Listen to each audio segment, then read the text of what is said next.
So ఇప్పుడు ఈ స్లైడ్కి వచ్చాము, which talks about what rationality is and how is it different. అంటే రేషనాలిటీ అంటే దానికి ప్రతిదీ కంప్లీట్గా కంపల్సరీగా ఇలానే జరుగుతుంది, పర్ఫెక్ట్గా ఇట్లానే అవుతుంది, ఇదే అవుట్పుట్ కరెక్ట్ అని తెలియడం కాదు.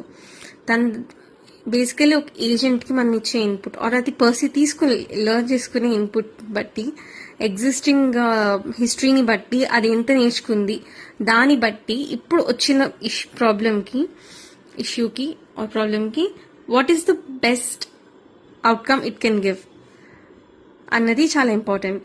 అది పర్ఫెక్టా కాదా అన్నది is the secondary thing. And ప్రతిసారి పర్ఫెక్ట్ ఉండాలి అనుకోవడం is omniscience which is impossible to attain.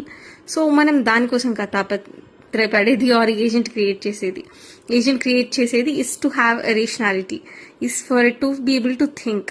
దాని దగ్గర ఉన్న ఇన్ఫర్మేషన్ నుంచి అది ఎంత ఇన్ఫర్మేషన్ ఇంకా గ్యాదర్ చేసుకుంటుంది ఆ ఎన్వైరన్మెంట్ నుంచి, అండ్ ఆ ఎన్వైరన్మెంట్ నుంచి గ్యాదర్ చేసుకునే ఇన్ఫర్మేషన్ నుంచి ఏం నేర్చుకుంటోంది, అది దానంతట అది ఏం నేర్చుకోవాలి అనుకుంటోంది అన్నది కూడా చాలా ఇంపార్టెంట్, మనం ఫీడ్ చేసిందే కాకుండా.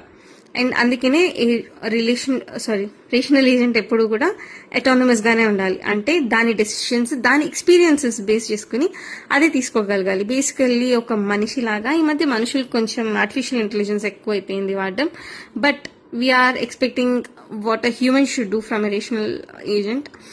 బేసికలీ దీన్ని కూడా మనమే తయారు చేస్తున్నాం కాబట్టి మైట్ వర్క్.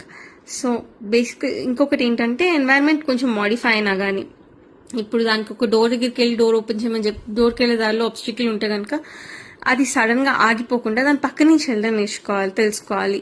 ఇట్లాంటి డైనమిక్ గా what comes most rationally to it అది పర్సీవ్ చేసుకొని దాని నుంచి నేర్చుకొని ఇంప్లిమెంట్ చేయగలగాలి.